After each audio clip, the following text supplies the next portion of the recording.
6월 24일 목요일 NH투자증권의 모닝 미팅을 시작하겠습니다. 먼저 뉴욕 증시는 혼조세로 마감했습니다. 다우와 S&P 500은 0.21%, 0.11% 하락한 반면 나스닥 지수는 0.13% 올랐습니다. 섹터별로는 자유소비재와 에너지, 금융이 올랐고 그 외는 모두 하락했습니다. 나스닥은 다시 신고가를 기록했습니다. 페이스북을 제외한 대형 기술주가 동반 하락한 가운데 테슬라의 주가가 5.3% 올랐습니다. 티벳 수도 라사에서 태양광 충전소를 설치했다는 뉴스가 주가에 긍정적으로 작용했습니다.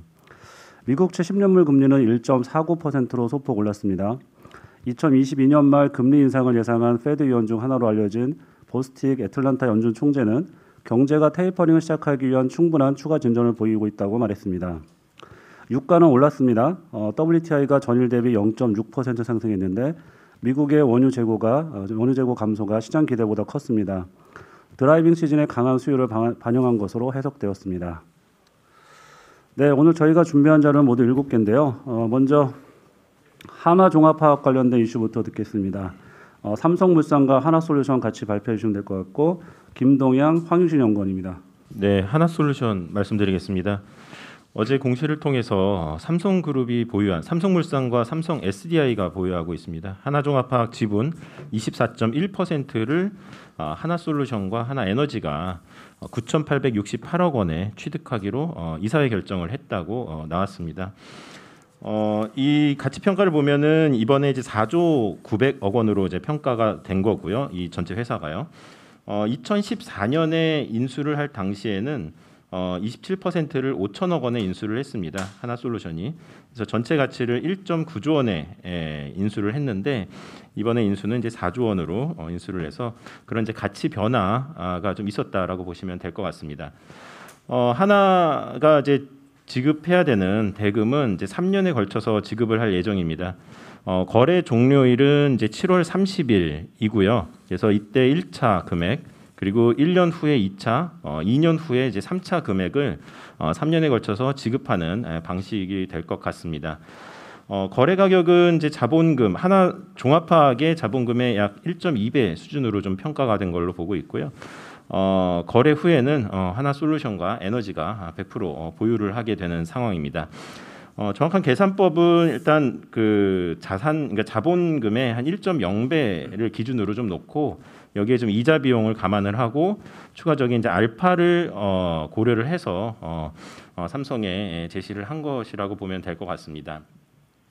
2014년도에 삼성으로부터 인수할 당시에 22년 4월까지는 자녀 지분을 모두 처리하는 규정이 좀 있습니다. 그래서 최근에 이제 IPO를 준비를 하고 있었는데 IPO 대신에 직접 매입을 통해 처리를 하는 것으로 가닥을 잡고 이번에 딜이 종결이 되는 것으로 좀 보면 될 것 같습니다. 뭐 두 가지 의미가 좀 있을 것 같은데요. 일단 하나종합화학 IPO를 당장은 안 하겠다라는 의미가 좀 될 것 같습니다. 뭐 이유는 이제 종합화학이 진행하고 있는 수소 사업에 대한 가치를 조금 더 평가를 받고 싶다. 이 부분이 좀 더 가시적 성과를 낸 다음에 가치 평가를 받겠다라는 좀 의지가 있었던 것 같습니다.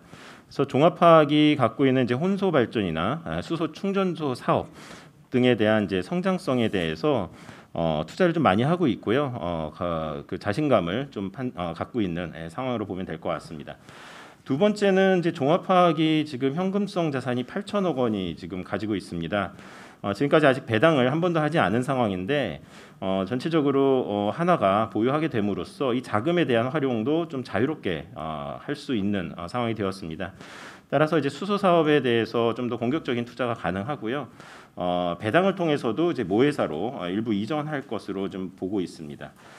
주가 측면에서는 이번 딜이 뭐 중립적인 상황이라고 보고 있습니다. 약간 이제 긍정적으로도 좀 볼 수 있지만 중립적이다. 다만 이제 수소 사업에 대한 투자 확대를 좀 재확인을 했고요. 이 수소 사업에 대해서 좀 자신감을 갖고 있다는 것을 좀 보여줬다. 그렇게 평가를 할 수 있을 것 같습니다. 예, 이어서 삼성물산 말씀드리면요. 삼성물산 뭐 들으신 대로 2015년 삼성한화그룹 빅딜 마무리가 되는 거고요. 보유 지분 20.1% 장부가가 2,750억밖에 안 되는데 이거를 어쨌든 좋은 가격에 팔게 됩니다. 8,210억이고요. 그래서 5,500억 정도 이익이 발생을 하는 거고 현금도 이제 3년에 걸쳐서 4대 3대 3으로 들어오게 됩니다. 두 가지 의미가 있을 수 있고요. 첫 번째는 순자산 가치가 5,500억만큼 증가를 하는 거니까 한 1% 조금 안 되는 수준으로 올라가고요. 지금 NAV 대비 할인율이 61%인데 이런 저평가 메리트가 부각이 될 수 있을 것 같습니다. 두 번째는 투자 재원이 들어오는 거니까 기존 사업 강화라든가 신사업 확대 기대할 수 있을 것 같습니다. 다만 들으신 대로 원래 내년 4월 30일까지 양측에서 풋콜 옵션을 다 가지고 있긴 한 건데 지금 이 처분은 아마 한화 측에서 요청을 해서 이루어진 것 같고 이제 4.1조 원 정도의 밸류가 적당하다고 생각해서 삼성이 응한 걸로 보이고요. 그리고 금액도 3년간 나눠서 들어오기 때문에 이게 삼성물산이 급하게 어디 투자할 때가 있어서 이거를 팔았다 이렇게는 보지 않는 게 좋을 것 같습니다. 이상입니다. 네, 수고하셨습니다. 주식 전략 듣겠습니다. 먼저 전략 인사이드 중국 공산당 창당 100주년 관련된 리포트고요.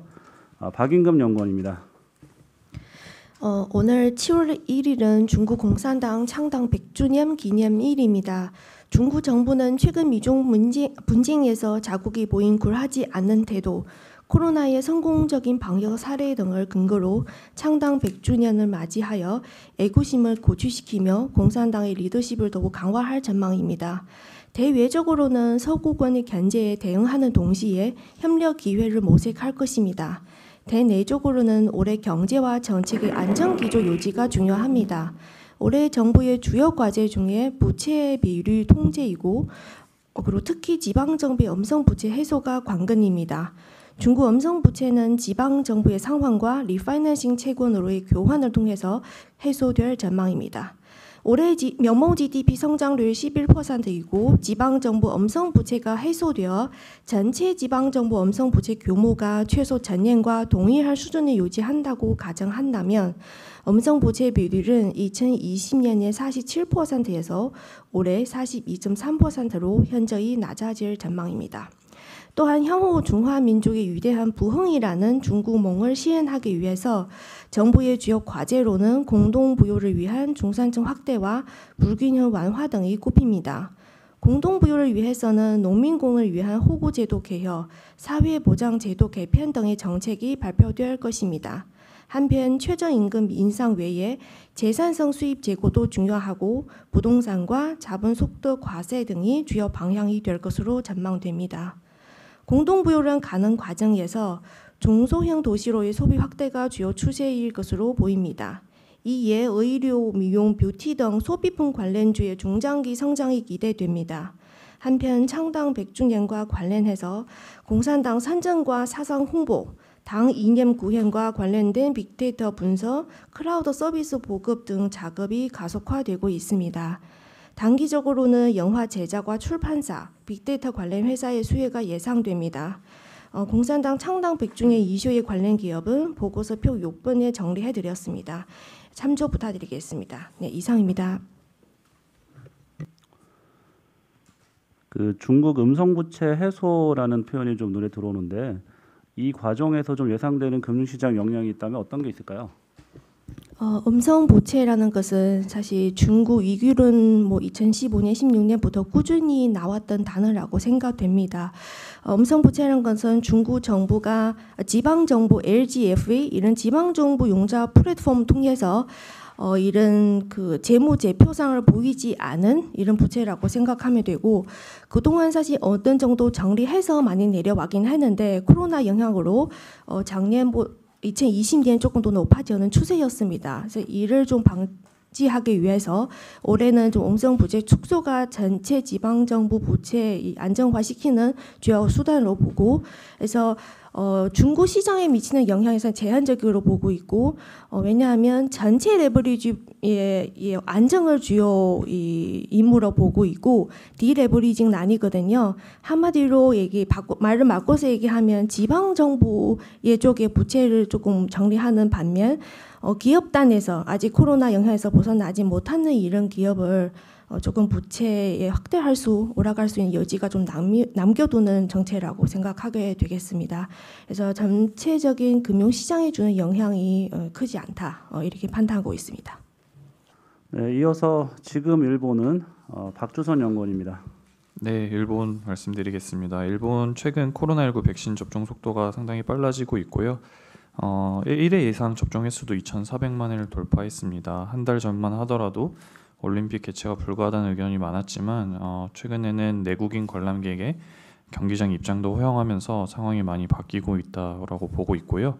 이와 함께 최근 일본 정부는 직역 백신이라는 걸 실시하겠다라고 발표했습니다. 직역 백신은 직장 내 백신을 의미해서 소속 직장 내 진료소에서 직장인들을 먼저 백신을 맞추겠다라는 의미입니다. 사실 일본이 이러한 방식을 고안해낸 이유는 전 국민의 접종 여부를 파악할 수 있는 시스템이 좀 부재해서 나온 고육지책이지만 결과적으로 이 직장 내 백신 접종이 순조롭게 진행되면 소비 지출 금액이 큰 직장인들의 소비 효과라던가 고용시장 회복 등에 분명히 긍정적인 효과가 있을 것으로 좀 보고 있습니다.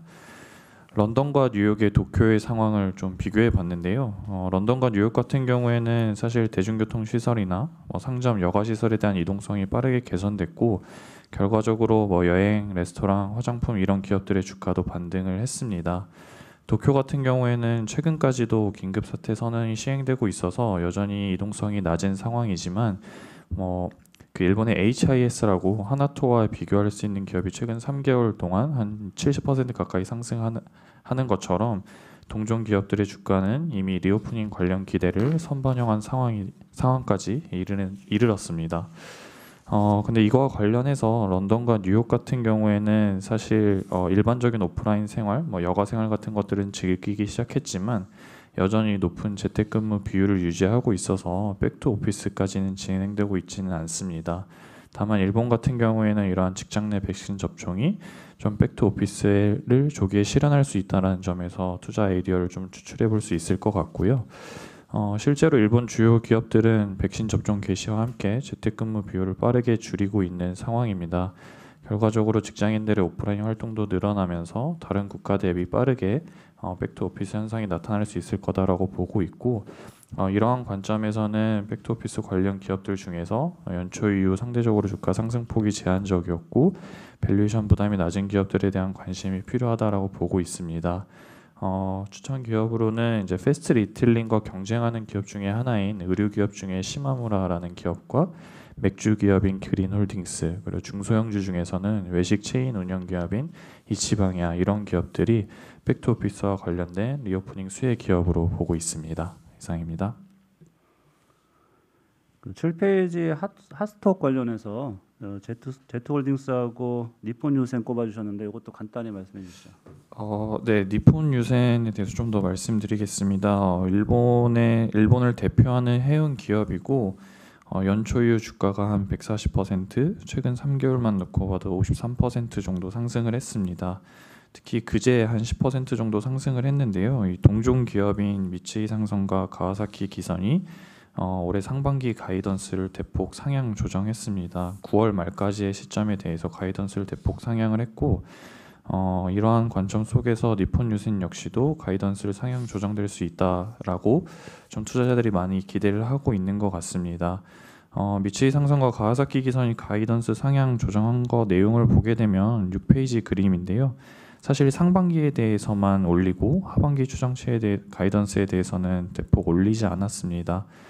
현 시점에서 하반기의 시점을 전망하기 어렵다는 입장입니다만 현재의 상황으로 봤을 때는 상반기 이후, 그러니까 하반기에도 가이던스의 추가적인 상향 조정이 기대되고 있어서 현재 일본 내에서는 여전히 해운 기업들에 대한 관심이 상당히 많다라고 좀 볼 수 있겠습니다.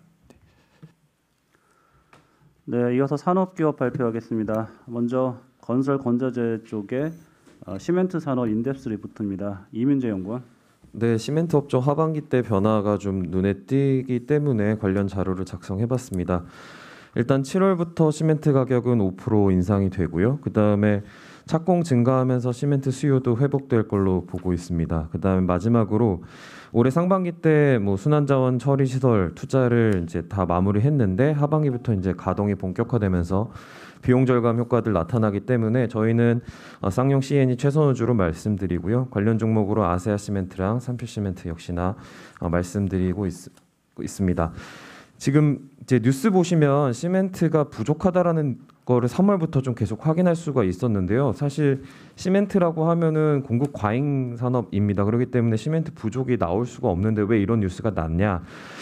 크게 두 가지 정도 이유가 있는 것 같고요. 첫 번째는 공사 현장 자체가 워낙 많이 늘어났고, 그 다음에 동절기 한파 때 지연됐던 공사들이 봄철 대대적으로 진행되는 것 등이 이제 언론 보도에 따르면은 이제 주요 원인으로 지적이 되고 있는데요. 실제로는 사실 시멘트 월별 수요를 보면은 굉장히 타이트합니다. 시멘트는 기본적으로 재고 기간이 2주 정도밖에 안 되기 때문에 미리 재고를 쌓아놓을 수 없습니다. 그래서 해당 월의 수요를 해당 월에 이제 공급이 처리를 해줘야 되는데 그렇기 때문에 성수기와 비수기 때 그 가동률 차이가 10% 이상 정도 나고요. 참고로 2016년, 17년 가장 성수기 때 5월 시멘트 수요는 570만 톤으로 가동률은 90%가 넘었습니다. 그렇기 때문에 만약에 뭔가 이렇게 정비가 지연된다던가 처리가 순환자원 뭐 투자 같은 부분들로 이제 공급이 차질이 생기면 당연히 이제 이러한 이슈가 생길 수 있는 건데 지금 가장 주요한 거는 순환자원 처리 시설이라고 하는 것들을 투자를 하고 있습니다. 시멘트 업체별로 킬러는 한 4-5개 정도씩 보유를 하고 있는데 여기에 1개에서 2개 정도의 관련된 설비를 투자하는 관련된 설비를 붙이는 작업들을 지금 하고 있는 중인데 이게 가동률이 한 20-30% 정도의 영향을 주기 때문에 최근 시멘트 수요가 이런 형태로 좀 월별에서 이제 공급 차질이 있다라는 얘기가 나오고 있는 거고요. 하반기로 갈수록 이러한 모습들 뭐 당연히 추가적으로 나올 수 있기 때문에 계속 이런 뉴스들은 좀 발생할 수 있다라고 보시면 될 것 같습니다. 그 다음에 이제 시멘트 수요 관련된 부분들 중에서 또 다른 것 중에 하나는 이제 올해 주택 착공이 워낙 많이 진행이 됐습니다. 참고로 작년 대비 10만 호 정도가 이미 착공 쪽에서는 더 늘어난 상황이고 이렇게 될 경우에는 시멘트 수요는 5천만 톤 이상 회복할 걸로 보고 있는데 당연히 시멘트사들은 이제 레미콘사들한테 시멘트를 납품을 하고 건설사들은 레미콘 요구를 하는데 건설사들 입장에서는 이제 안정적인 레미콘 수급을 요구하는데 시멘트에서는 아까 말씀드렸던 투자들로 인해서 공급에 차질이 좀 있습니다. 당연히 중간에 있는 레미콘사들은 예전에는 소위 시멘트와 갑과 을의 관계가 형성이 됐지만 현재는 그렇지 못하고 있고요. 그게 이번 가격 인상의 배경이었다라고 보시면 될 것 같습니다. 여기서 추가적으로 저희가 볼 수 있는 건 상대적으로 시멘트가 조금 더 마켓 파워, 그러니까 바게닝 파워를 좀 갖고 간다라는 것들을 확인할 수 있을 것 같고요. 이제 부담 요인은 이제 유연탄 가격이 올랐다라는 겁니다. 근데 앞서 말씀드렸던 순환자원 처리 시설 투자를 통해서 이런 부분들은 뭐 충분히 상쇄가 될 수 있다라고 보고 있고요. 2020년 1월부터 7월, 8월, 10월에 이제 쌍용 CNE는 순환자원 처리 시설을 하나씩 가동을 시작했습니다. 그래서 총 4개가 가동 중인데 2019년 대비 폐합성 수지나 폐합성 고무 같은 경우는 2배 이상 늘어났고요. 반면에 이제 폐코크나 폐타이어 같은 화석 연료는 절반 가까이 줄어들었습니다. 물론 유연탄 사용량은 아직은 좀 비슷한 수준인데 그래도 어느 정도 여기서 관련된 처리 수수료 수입 같은 것들이 유연탄 가격 상승을 결국 해치줄 수 있다라고 보고 있습니다. 그러면 이제 어떤 관점에서 그리고 어떤 기준으로 이거를 봐야 되느냐인데 일단은 가장 중요한 거는 지금 현재 캐파 대비 시가총액이 낮은 회사를 좀 보는 게 맞다라고 보고 있습니다. 시가총액을 킬른 생산 규모로 나눠봤을 때 업체별로 좀 상대 비교가 가능하고요. 뭐 쌍용, 한일, 한일현대 같은 경우는 1이 넘습니다. 근데 제가 이제 말씀드리고 싶은 삼표나 아세아 같은 경우는 0.5, 0.4 정도밖에 안 되기 때문에 업황 회복 시의 레버리지 효과가 가장 크다라고 보고 있고요. 그 다음에 올해 내년까지 실적 개선은 좀 명확하게 가파르게 나올 가능성이 높기 때문에 12개월 이동학계 밸류에이션으로 봤을 때 계속 떨어질 수 있는 것들 특히 아세아랑 삼표가 8배, 6배 이하로 이제 하락한다라는 점들을 좀 주목해 보시면 되지 않나라고 보고 있습니다. 종목 간단히만 말씀드리면 일단 쌍용 CN은 목표 주가 10,000원으로 올렸고요. 환경사업 이익 비중은 점진적으로 확대가 될 겁니다. 그리고 최근에 이제 계속 논란은 있지만 영월 폐기물 매립장 진행을 하고 있기 때문에 이러한 이익 기여도들은 점점 높아지면서 멀티플 개선 효과들이 나올 거고요. 지금 최대 주주가 한행 컴퍼니입니다. 그렇기 때문에 항상 그 엑싯에 대한 우려가 있는데 지금 단가에서 엑싯하기는 어렵습니다. 그래서 계속 이런 영월 폐기물 같은 환경 사업들에 투자를 하고 있는 거거든요. 그래서 당연히 환경 사업 투자하게 되면은 밸류에이션이 올라가는 소재이기 때문에 이런 부분들에 저희가 엑싯에 대한 우려보다는 투자를 통한 리레이팅에 좀 더 주목해 보면 되지 않을까라고 하면서 쌍용 CNA 좀 추천드리고요. 그다음에 아세아 시멘트 같은 경우는 앞서 보셨던 것처럼 시가총액과 이제 생산 능력 비교해봤을 때 가장 저평가되어 있는 기업입니다. 그리고 PL 같은 경우도 8배로 업종 내 가장 낮은 수준이고요. 다만 상반기 때 가격 인상을 선반영했습니다. 그러면서 이제 소급 적용을 해야 되는데 이 자회사 100% 자회사인 한라시멘트나 가격 인상분을 이번에 반영을 안 했고요. 당연히 아세아 시멘트 인상분을 한라시멘트의 그 인상하지 않은 부분들로 이제 상쇄될 건데 생산 규모는 자회사가 더 큽니다. 그렇기 때문에 그 효과는 좀 그러니까 마이너스 효과는 제한적일 거라고 보고 있고 쌍용과 마찬가지로 순환자원 처리시설 투자하고 있고 1%포인트당 20억 그다음에 앞으로 이거는 30%까지 해서 총 600억 이상의 연료비 절감 효과가 발생할 수 있다라고 보고 있어서 아세아 시멘트까지 말씀을 드리겠습니다. 이상입니다. 이게 좀 물론 뭐 절대적으로 보면은 뭐 PBR이 뭐 0.5배 뭐 PER이 뭐 7배, 8배면 싸다는 느낌을 받는데 사실 좀 비교 대상군이 있다면 이 비교 대상군과의 비교도 좀 중요할 거로 생각되는데 혹시 뭐 비교를 할 만한 대상군이 있을까요? 또는 뭐 이렇게 그 다른 외국에서 뭐 시멘트 업체의 뭐 밸류에이션 비교라든지 요런 부분들 좀 부탁드리겠습니다. 사실 해외 시멘트사들이랑 비교하기는 좀 어려운 것 같습니다. 왜냐하면 산업 형태도 그다음에 산업 뭐 전반적인 경쟁 강도도 다 다르기 때문에 직접 비교는 어려울 것 같고요. 건설이 결국은 벤치마크가 될 수 있는 지표이지 않나 싶고 제가 2월 달에 자료에서 이제 언급은 했었는데 건설 대비 그러니까 부동산 경기가 좋아질 때 건설 대비 시멘트가 프리미엄을 받는 부분이 있거든요. 그래서 그게 많게는 건설 평균의 50%까지도 받는데 지금 현재 건설 PER이 10배가 넘거든요. 근데 건설 평균보다 시멘트의 평균이 더 쌉니다. 그렇다는 거는 시멘트의 어떤 이익 개선 효과들이 나오기 시작할 때는 건설 대비 밸류에이션 프리미엄을 받을 수 있는 부분이 있기 때문에 그러니까 결론은 건설 지표를 보시는데 건설보다 지금 현재 시멘트가 싸고 과거에 부동산 경기가 좋았을 때 건설보다 프리미엄을 받았다라는 것들에 저희는 시멘트 계속 좀 주목해야 되는 이유라고 보고 있습니다. 투자 비용 대비 경제적 효용이 어느 정도 되는지 여부 하나랑요. 쌍용 CNE 같은 경우에 뭐 1단계 설비 투자를 이미 완료했다고 하는데 이게 단계별로 들어가는 비용이 있는 건지 그리고 타사 같은 경우는 지금 순환자원 처리시설 설비 투자가 어느 정도 진행된 건지 여부 하나랑요. 마지막으로 유연탄 가격이 지금 좀 많이 상승을 한 것 같은데 아무래도 뭐 무역 갈등도 있고 그다음에 운임 상승도 있고 있는 것 같아서 관련해서 유연탄 가격이 미치는 영향 정리 한번 부탁드리겠습니다. 네, 일단은 이 쌍용 같은 경우 1단계 때 30%를 목표로 했고 700억 투자해서 연간 에비타 쪽에서의 절감 효과가 800억 이상이 나옵니다. 유연탄 가격이 오르면 당연히 그 효과는 더 커질 수 있고요.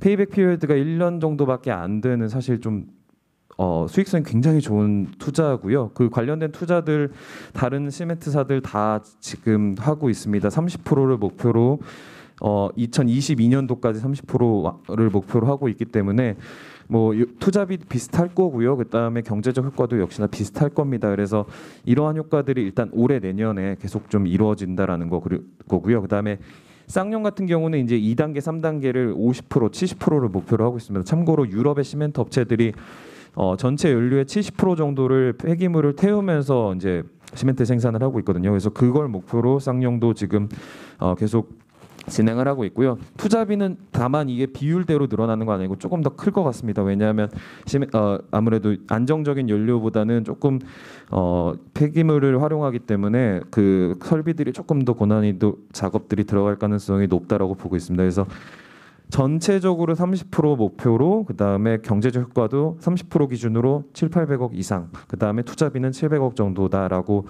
보시면 될 것 같습니다. 그다음에 유연탄 가격 같은 경우는 일단 가격 상승분 분명히 영향이 있는데 쌍용 같은 경우는 옵션 계약이 맺어 있겠습니다. 그래서 90불 넘어갈 경우엔 70불의 매입 조건인 옵션 계약이 올해까지 이제 계속 되고 있기 때문에 뭐 유연탄 가격 상승분에 대한 영향은 거의 없다라고 보셔도 될 것 같고 아세아 시멘트 3표 같은 경우에도 장기 계약을 맺고 있기 때문에 이런 부분들 아무래도 최근에 120불, 130불까지 갔던 그 효과를 그대로 적용받을 가능성은 낮다고 보고 있고요. 다만 뭐 어느 정도의 가격 인상, 가격 상승으로 인한 비용 부담은 있을 겁니다. 근데 뭐 요 부분이 뭐 커야 100억에서 150억 정도인데 순환자원에서 세이브되는 게 더 크기 때문에 뭐 비용 쪽에서는 결론으로 봤을 때 작년보다 뭐 비용이 크게 증가한다, 연료비가 증가한다라고 보기는 어렵다라고 보고 있습니다.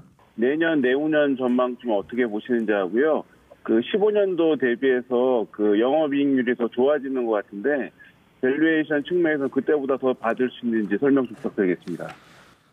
일단 지금 착공 물량을 보면은 올해 이미 60만 톤이고요. 그다음에 내년에 65에서 70 이상으로 갈 가능성이 높습니다. 왜냐하면 현재 분양 물량 자체가 이미 작년보다 그러니까 YTD로 봤을 때 5만 세대 이상 늘어났기 때문에 당연히 착공은 늘어날 거고요. 그러면 65에서 70 정도 될 텐데 그러면은 시멘트 수요 같은 경우에 내년에 5,200에서 300까지도 좀 볼 수 있을 것 같습니다. 지금 제가 봤던 숫자들보다도 200에서 300만 톤 더 많은 수준이거든요. 그래서 시멘트 쪽에서의 어떤 수요는 2016년, 17년 피크 때와 비슷한 수준으로 좀 흘러갈 가능성이 높다라고 보시면 될 것 같고 아세아 시멘트 보시면요. 15, 16년에 영업이익 600억대 정도 나오고 영업이익률이 13% 정도 나왔거든요. 근데 지금 그때와 차이점은 수량은 Q는 비슷한데 일단은 가격이 5% 정도 인상됐다라는 거, 그 다음에 순환자원 처리 시설 통해서 최소 400에서 500억 이상의 비용 절감이 발생할 수 있다라는 걸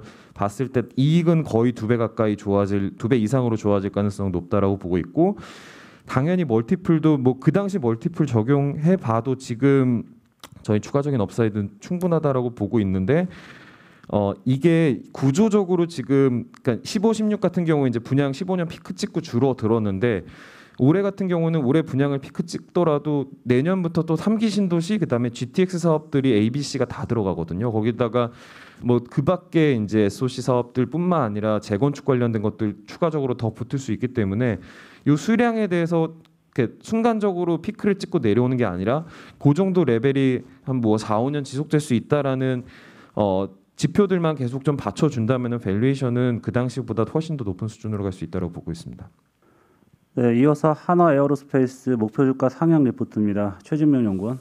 네, 하나 에어로스페이스를 준비했습니다. 결론적으로 목표 주가를 기존 5만 원에서 5만 7천 원으로 상향을 하겠습니다. 저희가 이전에 하나 에어로스페이스 보고서를 발행했을 때 저희가 주당 NAV 대비 대략 한 40% 이상 할인되어 있기 때문에 굉장히 저평가 상태다라고 말씀을 드렸는데요. 최근에 할인율이 한 34% 수준까지 줄어들었습니다. 그래서 뭐 현재 할인율이 높기 때문에 사자 이런 이야기는 아니고요.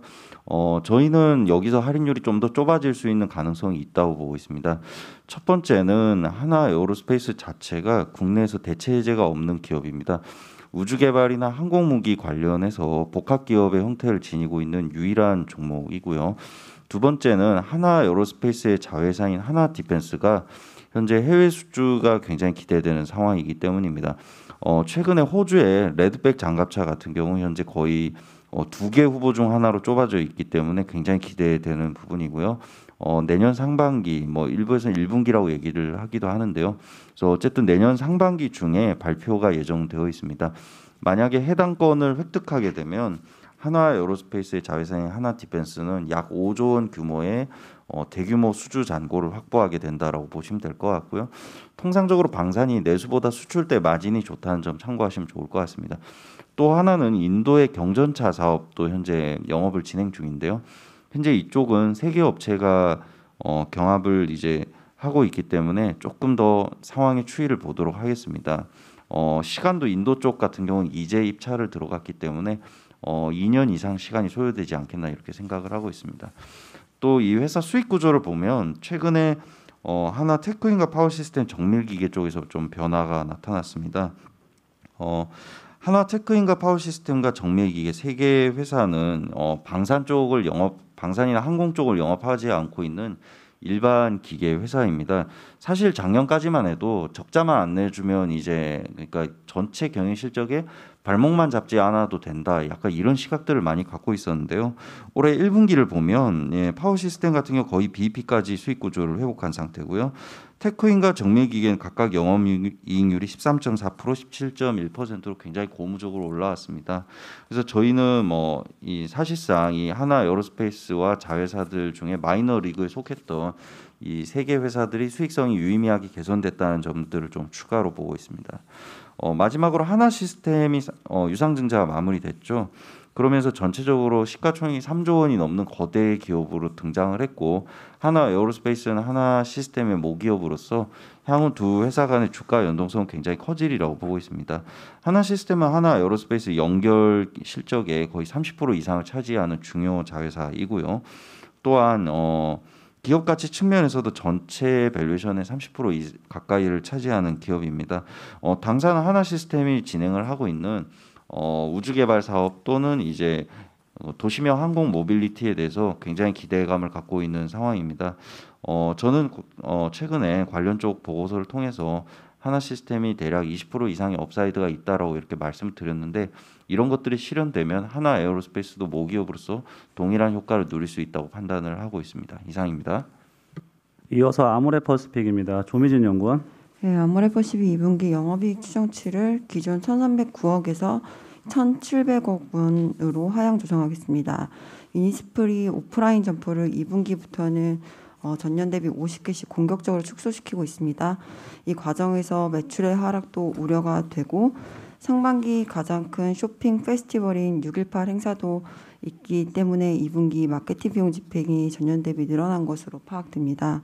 그러나 다른 데이터 추이를 보았을 때 온라인에서도 2분기 역성장할 것으로 예상이 되고 있고요. 이로 인해 전체 중국법인 수익성에 부담이 될 것으로 전망합니다. 작년은 코로나19 영향권에 아직 있었기 때문에 의미 있는 마케팅 집행이 이니스프리에도 없었습니다. 그러나 올해는 예전 대비 과도하게 쓴 것은 아니지만 매출액이 하락하면서 매출액 대비 마케팅 비용 비율이 증가한 것으로 예상되는 점이라고 이해하시면 될 것 같습니다. 이를 반영하여 중국 범인 영업이익률을 기존 두 자릿수에서 미드싱글로 조정했고요. 전체 2분기 실적을 하향했습니다. 그러나 이니스프리가 잘 될 것이란 기대감 때문에 아모레퍼시픽을 좋게 봤던 것이 아니고요. 그리고 긍정적으로 보고 있는 핵심 이유인 설화수의 대중고객 수요는 여전히 견조하고 또 온라인 채널 전환도 성공적으로 진행되고 있는 것으로 파악되고 있기 때문에 아모레퍼시픽에 대한 기존 관점 유지하겠습니다. 이번에 중국 중저가 시장에 대한 경쟁 강도 확인은 회사에서 이니스프리 브랜드 전략을 보다 과감하게 할 수 있는 계기가 될 수 있다고 판단되고요. 이 경우 실적과 주가 흐름은 지금보다 더 편안하고 가파르게 반등 재개될 것으로 전망합니다. 투자 의견 바이 목표 주가 35만 원 유지하겠습니다. 네, 이상으로 모닝 미팅 마칩니다.